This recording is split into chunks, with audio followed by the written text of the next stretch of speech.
What's up, guys? Pat here. So the other week I made a video vilifying Bernie Sanders, who was at that point the leading candidate for the Democratic nomination, and circumstances where the Democratic establishment has essentially stolen the nomination from Bernie Sanders and coalesced behind an equally weak candidate, Joe Biden, have led me to creating this video. Joe Biden has run a seemingly innocuous and definitely anemic campaign to this point, and his status as the presumptive nominee for the Democrats is a real warning sign for that party. They keep moderating.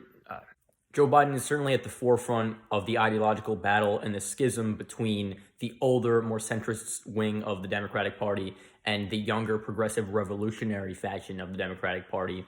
And his presumptive nomination is a real problem for Democrats in falling to the Hillary Clinton trap that helped get Donald Trump elected in 2016.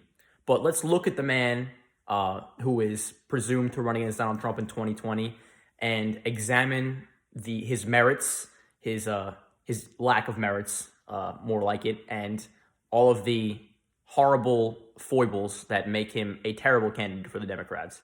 Now, obviously, no candidate still in the race is as old as Bernie Sanders, who essentially has 1 foot in the grave and 1 foot in a retirement home. But Joe Biden has less energy than Bernie Sanders. Bernie Sanders is still able to rally crowds. He's still able to galvanize public opinion in a way that we haven't seen on the Democratic side. We see it with Donald Trump. We've seen it with other prominent Republican figures. We've seen it in the past with Ronald Reagan. And Bernie Sanders has that unique ability to kind of instigate some kind of ideology. But to show concern about Bernie Sanders' age without mentioning the fact that Joe Biden is an absolute political geriatric, having been in politics since the 60s and having been a senator from 1973 to 2009, is to ignore the incredibly startling irony that the Democratic Party, a party fixated on hating old white men, has pretty much put forth the two oldest and whitest men possible for the nomination. Biden's age and his manifestation thereof has become a particularly important and contentious issue in his campaign. Biden is known for gaffes. He's known for not being the most eloquent speaker.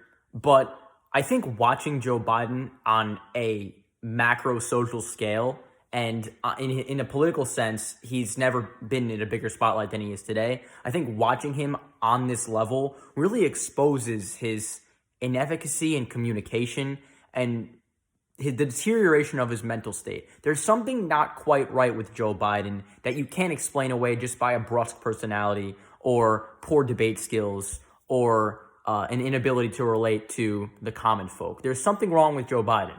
Now, I'm going to be careful of directly diagnosing Joe Biden's mental state. I know I have hundreds of screenshots of media outlets trying to ascribe Donald Trump with a certain mental condition. They've said he has narcissistic personality disorder, senility, amnesia, Alzheimer's, any kind of psychological or neurological malady. They pretty much have given to Donald Trump, such that you would think that he belongs in a mental hospital with people that are throwing feces at the wall. But Joe Biden's mental state has been on full display since his campaign has been run, and as he has gained steam, especially in recent weeks, his gaffes have been on full display as well.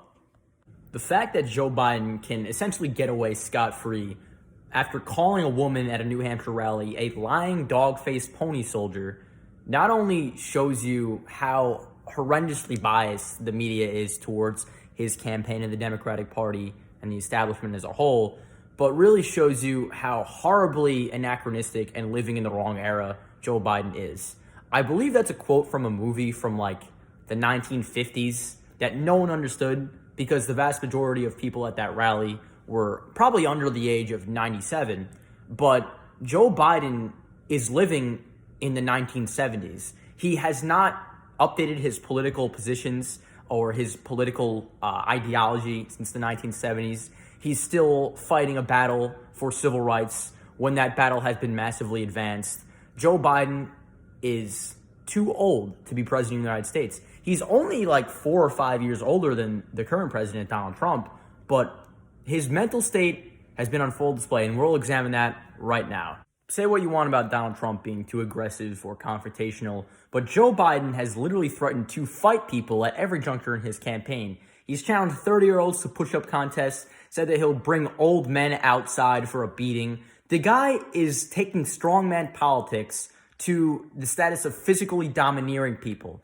And this is a dangerous precedent to set for the Democratic Party, which is all about anti-ableism, physical inclusion, all ages. They're all about demographic equality.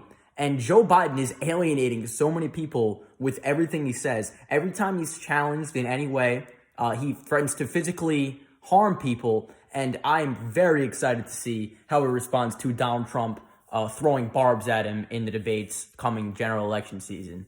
Now, I think the average person understands that a 78-year-old man threatening to lay down the hammer on anyone who disagrees with him is not a good precedent to set in the world of politics, nor a good look for anyone's political campaign. Other common Joe Biden gaffes include when he said that poor kids can be just as good as white kids, when he said, "We hold these truths to be self-evident, and all men and women, you know the thing." We hold these truths to be self-evident. All men and women created by you know the thing. And of course, who could forget the infamous pictures of Joe Biden sniffing little girls, smelling old ladies, manhandling young women in a way that may have been acceptable 50 years ago, but is certainly not acceptable now. These are just not good looks for Joe Biden. And his campaign is not a good look for the Democratic Party. Democrats, almost certainly frustrated that they've wound up with this guy as their finalist, have desperately tried to paint him as a pragmatic progressive, uniting elements of centrism and liberalism. But Joe Biden unites all the wrong elements of centrism and liberalism. There's a wonderfully organized and reliably sourced Wikipedia page that I've mentioned in the past called Political Positions of 2020 Democratic Presidential Candidates, or something of the sort. I can link it down below in the description. And it pretty much organizes all the positions of the candidates on a multitude of different issues, different issue categories in a chart. And it discusses whether they support certain referendums, certain protocols in government, in social issues, in domestic policy. It's a really good tool, and I recommend checking it out. Joe Biden has a lot of question marks in those columns because he has been incredibly vague and incredibly ambivalent in outlining his actual policies as president. Say what you will about Elizabeth Warren, who might have been the least palatable candidate of all time, but at least she does not have as many question marks as Joe Biden does. At least Bernie Sanders didn't have as many question marks as Joe Biden does. Hell, Michael Bennet, who failed to garner the vote of pretty much anyone, has less question marks than Joe Biden. He is not running an ideologically cohesive campaign. He's running a campaign on returning to the normalcy of the Obama president, a normalcy which saw the weakest economic growth and recovery from a recession in American history, the weakest unemployment growth in American history. Joe Biden combines the worst of progressivism and centrism. Progressivism insofar as he supports measures that would essentially eliminate any modicum of financial responsibility that we have and revert our economic growth back to what we saw during the Obama era, which was frighteningly feeble. Centrism insofar as he essentially does not take strong stances on anything. He would not bring the United States into a direction that we want to go forward. He would bring us backwards to a direction that we've seen for 8 years under an incredibly weak president. And obviously, in his campaign, he's demonstrated that he is not the most progressive individual, as he has repeatedly derided people, women, people of color. He has implied covertly racist implications in saying poor kids can be just as good as white kids. That's just the tip of the iceberg when it comes to Joe Biden's gaffes concerning race and any kind of demographic. But I want to get back to the fact that him relying so heavily on his experience in the Obama administration is the single biggest red flag of his campaign, aside from his obvious neurological difficulties, in that in claiming you have the experience in a campaign in a presidency where you obviously didn't do much, first of all, it's It should not be the Obama presidency that you're proud of. The Obama presidency was the presidency that eroded worldwide trust in America as a tool of international peacekeeping, as a respectable force in the world. We kowtowed to our enemies. We embarked upon mediocre economic growth. We bowed in the face of foreign supremacy.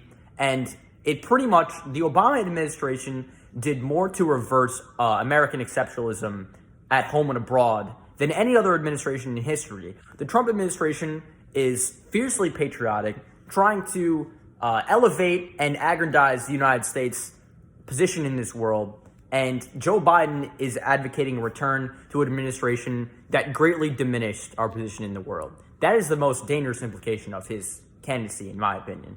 Finally, Joe Biden is the apotheosis of identity politics.